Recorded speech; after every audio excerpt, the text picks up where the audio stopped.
ওইদিন আমি গিয়েছিলাম হচ্ছে আমার ফ্রেন্ডের বিয়ের দাওয়াত খাইতে।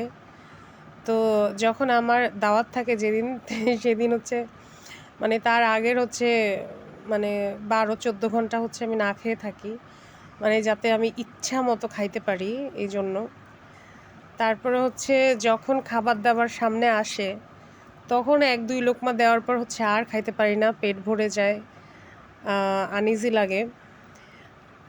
আর সবচেয়ে বড় কথা হচ্ছে আমি যাওয়ার পরে ভাবছিলাম অনেকক্ষণ থাকবো। তারপর হচ্ছে আবারও খাবো। মানে ২ বার খাবো টোটাল।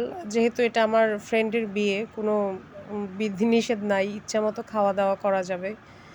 কিন্তু পরের দিক দিয়ে যেটা হইলো সেটা হচ্ছে আমি একটু পরে আমার বিড়ালের জন্য আমার মন খারাপ হওয়া শুরু করলো। কারণ ওদের বাসায় রেখে আসছি আমি। আমি কোনোমতে মানে আনুষ্ঠানিকতা কমপ্লিট করে, কারণ যদি খেয়েই চলে আসি তাহলে তো মানুষ ভাববে নোয়াখাইল্লা।